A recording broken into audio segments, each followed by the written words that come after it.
ముచ్చట్లు రాజన్న ముచ్చట్లు.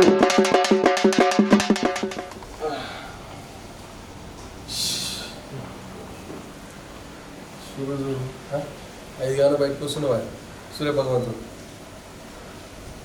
లోపలికైతే కూర్చుంటే చేద్దాం వస్తుంది మెట్లకి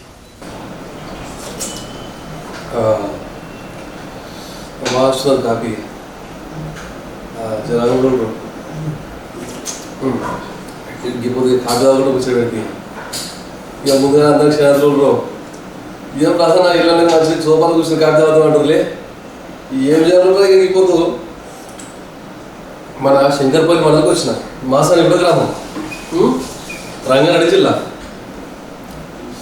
ఇక పెద్ద మనిషి మా ప్రభుగౌడ్ మంత్రి ప్రభుగౌడ్ ఈ అన్న పేరు చెప్తే నాకు తెలిసి లోకల్లా గుర్తుపడడం ఉన్నారు. ఈ నియోజకవర్గం ఈ లోకల్ అయితే గుర్తుపడడం ఉన్నారు. అంత మంచి పేరు ఉన్నది అన్న. ఇక సోషల్ యాక్టివిటీస్ అయితే చెప్పలేము అనుకోయి ఎవరు ఇంటికాడికి వచ్చినా అన్న అంటే నేను ఉన్నాను అంటాడు. అట్లా ఉంటూ మళ్ళా మన మాసాన్ని కూడా మహిళా రిజర్వేషన్ రావడం వల్ల మేడం సర్పంచ్ నిలబెట్టి మేడం కూడా మంచి మహిళ గెలిపించాం. ఎటువంటి వాగ్దానాలు ఇచ్చిన గ్రామ ప్రజలకు ఎటువంటి కార్యక్రమం సులువైనవి అసలు ఈ రాజకీయ ప్రస్థానం ఎట్లా సులువైంది అవన్నీ అడిగి తెలుసుకోవడం తమాషులు వచ్చేట్లు అన్న కూడా ఎర్ర మురుగా తమాషులు ఎప్పుడు మనకి అన్నది నమస్తే బాగున్నా కడుక్కున్నది ఇది మన కేసీఆర్ సార్ చేసిన చేసాం అని తెల్లగా ఇప్పుడు మీ ఊరికి వచ్చింది ముచ్చబెట్టికి సురిగేద్దామా గట్టి చెప్పే ఇక నేను తెలుసుకొని వచ్చిన గురించి మా వ్యూవర్స్ చెప్పాలి చెప్తావా చెప్తాను. రావడం వల్ల మా మేడం నిలబెట్టడం జరిగింది. గ్రామ ప్రజల్లో మా మీద నమ్మకం ఉంచి మంచి మెజారిటీతో గెలిపించారు. వాళ్ళ నమ్మకాన్ని అమ్మ చేయకుండా మంచిగా పనులు చేస్తున్నాం. మాసానిగూడ గ్రామ పంచాయతీ శంకర్పల్లి మండలం రంగారెడ్డి జిల్లా తెలంగాణ. ఎట్లా సులువైంది ఎందుకంటే కుటుంబ సభ్యులు రాజకీయం చేసాం మీరు రాజకీయం వచ్చినారా? అమ్మ నాన్న వ్యవసాయ కుటుంబం. అయితే మాది మహమూల గ్రామం ఆమ్లెట్ విలేజ్ మాసానిగూడ గ్రామ పంచాయతీ మంచిర్యాల కూడా. మా ఊరికి రోడ్ కానీ కరెంట్ కానీ ఏం లేకుండా 2001లో ఇవన్నీ తెలుసుకొని చిన్న ఏజ్లో నేను పంచాయతీ మెంబర్లో పోటీ చేశాను. వార్డు మెంబర్లో పోటీ చేసిన నన్ను గుర్తించి ఉప సర్పంచ్ ఇచ్చారు 2001లో. ఆ తర్వాత 2013, 2006లో పంచాయతీ మెంబర్ని, 2001 నుంచి 2018 వరకు పంచాయతీ మెంబర్లో ఉప సర్పంచ్గా పనిచేసింది. అంటే మొట్టమొదటి ఏ పార్టీకి వచ్చావా? ఫస్ట్ నేను ఇంద్రారెడ్డి గారు అనుకున్నా. ఇంద్రారెడ్డి గారు చనిపోయిన తర్వాత సత్యారెడ్డి గారు అప్పటి నుంచి తెలుగుదేశం ఉంటుంది. ఆ తర్వాత మేడం కాంగ్రెస్లోకి వస్తే సత్యేంద్రెడ్డి గారు వాళ్ళు కూడా కాంగ్రెస్లోకి వెళ్ళాను. ఆ తర్వాత మేడం సత్యేంద్రెడ్డి గారు బీఆర్ఎస్లోకి వెళ్ళాను. బీఆర్ఎస్ పార్టీ బీఆర్ఎస్లో ఇంత తమాషా మాట్లాడుతున్నావు. చదువు చదువుకున్నా చదువు 10th వరకు పాస్ ఇద్దరు అన్నదమ్ములు. మన నంబర్ ఎంత? ఫస్ట్ ఫస్ట్ తమ్ముడు లాస్ట్. అంటే ఊళ్ళో ఉంటాడా? ఇంటికాడ అంత వ్యవసాయం అంత వ్యవసాయం. ఎంత పొలం? ఇద్దరు కలిసి 10 అట్లా ఎక్కడికి సర్పంచ్ గారిని కాయస్తోటి మహిళా రిజర్వేషన్ రావడంలో మేడం నిలబెడుతుంది సర్పంచ్గా. నిలబెట్టినప్పుడు మరి ఇంటికి వెళ్ళి ప్రచారం చేస్తారు కదా. నాకు అప్పుడు సమస్యలు చెప్పిన ప్రజలు మొదలు నా పైన గ్రామ ప్రజలకు నమ్మకం. నేను 2001 నుంచి ఉప సర్పంచ్ పంచాయతీ మెంబర్ గెలిచిన ప్రజలకు నేను 20 సంవత్సరాల నుంచి వాళ్ళకి అందుబాటులో. మేడం పోటీ చేసినందుకు వాళ్ళు మా మీద ప్రేమతోటి మంచి మెజార్టీతోటి గెలిపించాను. నేను కొత్త రాజకీయాలు ఉన్నాను. గ్రామ ప్రజలకు అందుబాటులో 20 సంవత్సరాల నుంచి ఉన్నాను. ఆ నమ్మకంతో మా మేడం గారిని మంచి మెజార్టీతో గెలిపించాను. ఎంత వచ్చింది మెజార్టీ? 104. మరి సమస్యలు చెప్పి కాదు. సమస్యలు గ్రామీణ ప్రాంతాల్లో ముఖ్యమైన సమస్యలు ఏమిటాయంటే మంచినీరు, కరెంటు, డ్రైనేజ్. ఈ 3 సమస్యలు మేము వచ్చిన వెంబడే ఒక 2 నెలల్లో క్లియర్ చేసేసినాం. ఏదో మాట్లాడుతాను ఇక్కడైతే శంకర్పల్లి మోకిల ఈ ఏరియా అంటే బాగానే భూముల రేటు బాగుంటుంది. ఇక ఎలక్షన్ కూడా బాగా ఖర్చు పెట్టడం అనుకుంటాం. ఎంత వచ్చింది అన్నమాట ఖర్చు మా ప్రేమతో వదిలేసి అట్లా పెద్ద ఖర్చు ఏం బాగా ఏమో బాగానే కోటి శిష్యులు బీర్ శిష్యులు బాగానే వస్తారు కదా. అలాంటి మా గ్రామంలో ఆ సంస్కృతి నా దగ్గర లేదు. నేను ఎప్పుడైనా దానికి నేను ఆలోచిస్తాను. అట్లా ఎంత మొత్తం ఓటేసింది మరి? 1000 ఓట్లు. 1000 ఓట్లు. వార్డు మెంబర్లను 8 మంది ఒక అమ్మాయి ఎలక్షన్ చనిపోయింది. అదే ఆమెగానే గెలిచింది. మరి ఎట్లా మళ్ళీ రిపోలింగ్ రాలి మళ్ళీ వస్తుంది. ఆమె గెలిచింది. చనిపోయినాక కొంత సమయం నామినేషన్ స్కూట్నీ అయినాక చనిపోతే ఎలక్షన్ జరుగుతుంది. ఆ ఎలక్షన్ కంటిన్యూ అయ్యింది. ఆమె గెలిపించాను, ఆమె గెలిపించాను. తర్వాత ఎలక్షన్ ఎప్పుడు పెడతారో ఇంకా ఒక్క వార్డు కావాలి, ఒకటే వార్డు కావాలి. ఎంతమంది పిల్లలు? నాకు 2 బిడ్డలు. చదువుకుంటా ఇక్కడ ఇంటికాడ హాస్టల్లో ఒక ఉంటారు. డైలీ పెద్ద బీటెక్ సెకండ్ ఇయర్, చిన్న ఇంటర్ సెకండ్ ఇయర్ చదువుతున్నారు. మరి ఎట్టకెళ్ళ కింద మంత్రులు మీద గెలిపిస్తున్నాడు. గెలిపించాక ఎటువంటి కార్యక్రమం శురు అయినా మన గ్రామంలో పనులు చేయడం నాకు కొత్త కాదు. 2001లో నేను మంచిర్యాల వార్డు మెంబర్ గెలిచి ఉప సర్పంచ్ అయినప్పుడు మా ఊళ్ళో కరెంట్ కానీ రోడ్ కానీ ఏం లేదు. 8వ వార్డు మంచిర్యాలకి ₹1 కోటి BT road, metal road, culverts ఇవన్నీ శాంక్షన్ చేయించి వర్క్ చేయించాను. ఆ తర్వాత ఎలక్షన్లో ఇచ్చిన హామీలు నేను ఏంటంటే మాసనగూడ నుంచి పర్వేదకు లింక్ రోడ్ ఎంబడి శాంక్షన్ చేయించి 20 లక్షలతోటి మాసనగూడ నుంచి పర్వేదకు 20 లక్షల సీసీ రోడ్ వేయించిన.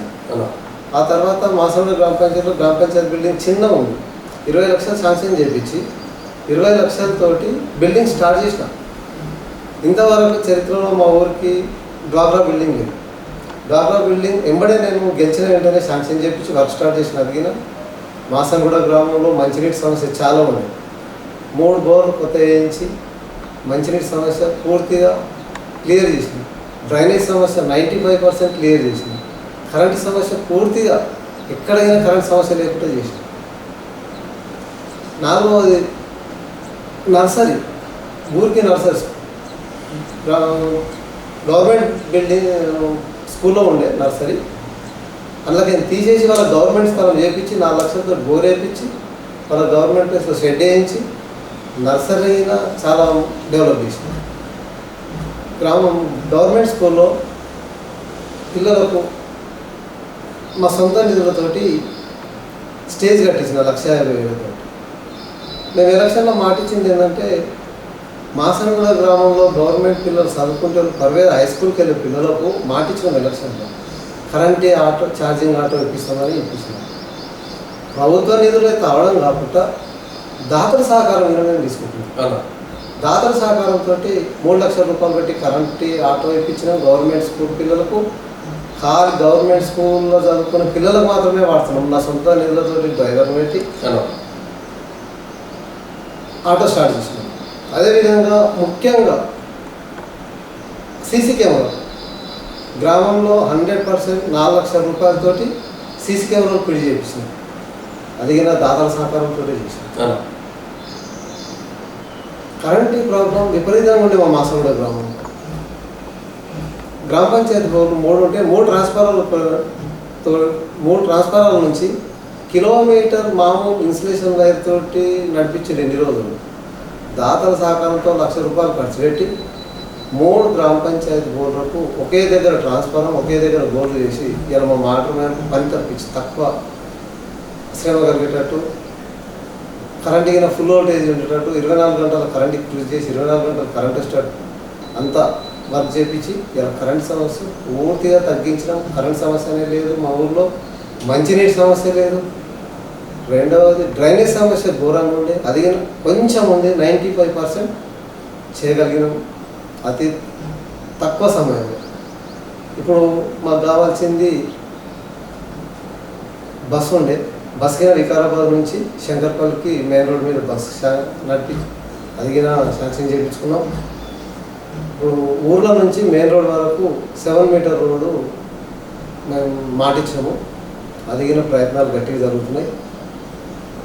అతి త్వరలో ఇంకో 50 లక్షల రూపాయలు శాంక్షన్ పొజిషన్లో ఉంది.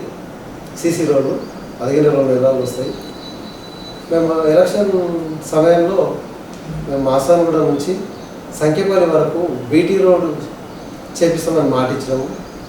మేము కాంగ్రెస్ పార్టీతో కానీ బీజేపీతో కానీ టీఆర్ఎస్ పార్టీతో కానీ మాకు మంచి సంబంధాలు, ఎవరితో మాకు తగాదాలు లేవు.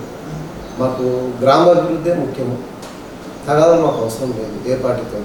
మా కాంగ్రెస్ వాళ్ళు సహకరిస్తున్నారు, బీజేపీ పార్టీ వాళ్ళు సహకరిస్తున్నారు, బీఆర్ఎస్ పార్టీ వాళ్ళు సహకరిస్తున్నారు.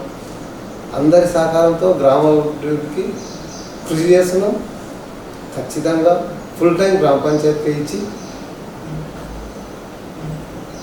గ్రామ ప్రజలకు సంబంధించిన సమస్యలు ఏవైతే ఉన్నాయో అవి ఖచ్చితంగా ముందు తీసుకుపోతున్నాం. ఎలక్షన్ ముందట్లో మేము మాసాంగం నుంచి సంఖ్యపల్లి రోడ్డు గ్రామం వరకు బీటీ రోడ్ శాంక్షన్ చేయించాలని చెప్పినాం. అది ప్రపోజల్ పంపినాం. అతి త్వరలో అడిగిన శాంక్షన్ వస్తుంది, ఆ నమ్మకం మాకుంది. శాంక్షన్ రావడం, ఫండ్స్ తీసుకురావడంలో నాకు ఇలా కొత్త ఏం కాదు.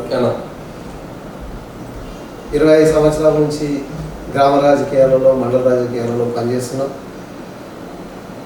గ్రామానికి ఎటువంటి ఇబ్బంది కలగకుండా, ఏదైనా చిన్న చిన్న సమస్యలు ఉంటే పోలీస్ స్టేషన్ దగ్గరికి వెళ్ళకుండా మా గ్రామంలోనే ఆ సమస్యలను క్లియర్ చేస్తున్నాం. ప్రజలకు ఇబ్బంది కలగకుండా అన్ని విధాలుగా ఊరికి సపోర్ట్గా ఉండి నిజాయితీగా ₹1 కరప్షన్ చేయకుండా పనిచేస్తున్నాం. తమాషా మాట్లాడుతున్నాం, మన సొంత భక్తులైన కార్యక్రమం చేస్తున్నాం ఏమన్నా గ్రామంలో. రాజన్న ఎడమ చేతి ఓడిస్తే కుడి చేతి తెలియదు. చిన్న చిన్న చేస్తుంటాం.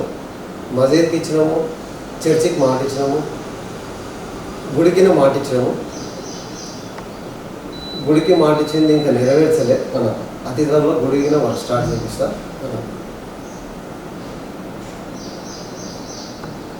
ఒక మాట అడుగుతా, చెప్పండి. గతంలో మన కేసీఆర్ సార్ 10 సంవత్సరాలు మన సీఎం, ఇప్పుడు రేవంత్ రెడ్డి సార్ వచ్చింది.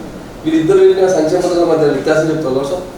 నిజం చెప్పాలంటే రాజన్న, కేసీఆర్ సార్ సావనోట్లో తలకాయ పెట్టి తెలంగాణ తెచ్చాడు. ఈయన హామీలను బ్రహ్మాండంగా నెరవేర్చాడు. కళ్యాణ లక్ష్మి కానీ, షాదీ ముబారక్ కానీ ఇవన్నీ హామీలలో లేరు. మేనిఫెస్టోలో హామీలను ఇలా అమలు చేసిండు. 200 ఉన్న పింఛన్ని ₹2000 శాంక్షన్ చేసి ఇలా పెద్ద కొడుకు పేరు ఉంది. అదేవిధంగా మిషన్ భగీరథ, మిషన్ కాకతీయ రైతులకు, ప్రజలకు ఎంతో మేలు అయినటువంటి పథకాలు. ఇలా మిషన్ భగీరథ లేకపోతే పరిస్థితి ఎక్కడ పోయేదో మనకు అందరూ తెలిసిన విషయం. ఇలా రుణమాఫీ, రైతు బంధు, రైతు బీమా చాలా బ్రహ్మాండమైన పథకాలు. ఇలా అవన్నీ కనుమరుగు. ఇలా రైతు బంధు రాక రైతులు చాలా ఇబ్బందులు. అది ప్రభుత్వం గుర్తించి ప్రజలను దృష్టిలో పెట్టుకొని కేసీఆర్ సార్ ఇచ్చినటువంటి రైతు బంధును ఆయన ఏ విధంగా ఇచ్చిండో రైతులకు ఇప్పుడు అదే విధంగా ఇస్తే కొంచెం వాళ్ళకు మేలు చేసినట్టయితే ప్రభుత్వాలు ఏ అయినా సరే కానీ ప్రజలను దృష్టిలో పెట్టుకొని పనిచేయాలి. ఇలా గ్రామీణ ప్రాంతాలలో సీసీ రోడ్లు కానీ, మిషన్ భగీరథ వాటర్ ట్యాంకులు కానీ, లింక్ రోడ్లు కానీ చాలా బ్రహ్మాండంగా కేసీఆర్ సార్ ఉండగా ఇవన్నీ జరిగినాయి. ఇప్పుడు చాలా ఇబ్బందిగా ఉంది ప్రజలకు. మేడం మీకు 4 సంవత్సరాల టైం ఉంది సార్. మరి మేడం ఆధ్వర్యంలో ఇంకా ముందు చేయకుండా కార్యక్రమం ఉన్నాయో గ్రామంలో? రాజన్న, ఇంకా ముందు చేసే కార్యక్రమాలు ఏముందంటే, ముందుగా మాకు అంబేద్కర్ భవనం కావాలి. అంబేద్కర్ భవనంకు గవర్నమెంట్ స్థలము 8 గుంటల స్థలం చూసినాం. 8 గుంటల స్థలంలో సుమారు ₹1 నిధులతో నేను అంబేద్కర్ భవనం నిర్మించాలని చూస్తున్నాము. అదేవిధంగా మాసానగూడ నుంచి మాసానగూడ గేట్ వరకు ఒక 1.5 కిలోమీటర్ 7 మీటర్ రోడ్, 20 ఫీట్ల వెడల్పుతోటి రోడ్డు చేయాలని ప్రయత్నం చేస్తున్నాము. స్థానిక ఎమ్మెల్యే గారు మా గ్రామ పంచాయతీ మీద దృష్టి పెట్టి కనికరించి మా గ్రామానికి సరిపడే నిధులు మంజూరు చేస్తారని పూర్తి విశ్వాసం నాకుంది. ఎమ్మెల్యే గారికి మేము అడిగిన వెంటనే నిధులు శాంక్షన్ చేశాడు. ఇక ముందు శాంక్షన్ చేస్తాడని చెప్పి నమ్మకం నాకు పూర్తిగా ఉంది. క్రీడా ప్రాంగణం అంటే మా గ్రామ పంచాయతీలో మా గవర్నమెంట్ స్కూల్లో 2 ఎకరాల పొలం ఉంది. మంచి గ్రౌండ్గా చేసినాం. అది ఇప్పుడే ఇంతకుముందు చెప్పినట్టుగా ఒక మంచి స్టేజ్ కట్టాము స్కూల్లో పిల్లలకు. దాంట్లోనే మేము క్రీడా మనం ఏమంటారు ఊళ్ళో వాకింగ్ చేయడం పెద్ద మనుషులకు దానిలో మేము ప్రయత్నం చేస్తాం. వాకింగ్ ట్రాక్ కింద ప్రయత్నం చేస్తున్నాము. ప్రయత్నం చేయడం చేస్తా. ఇక ముందు మేము ఏ కార్యక్రమం గ్రామ పంచాయతీతో పాటు 2 ఆమ్లెట్ విలేజ్ కచ్చిరెడ్డి కూడా మంచిర్యాల కూడా ఈ 2-3 మీద మంచి డెవలప్ చేయాలని మాకు ఆశ ఉంది. ఖచ్చితంగా చేస్తాం. ప్రజల నమ్మకంతో మా మీద పని చేస్తారని నమ్మకంతో మంచి మెజారిటీలో గెలిపించారు. వాళ్ళ నమ్మకాన్ని అమలు చేయకుండా ఖచ్చితంగా మాసంగూడ గ్రామ పంచాయతీని ఆదర్శ గ్రామంగా తీర్చిదిద్దుతా ఆ నమ్మకం నాకు ఉంది. మళ్ళీ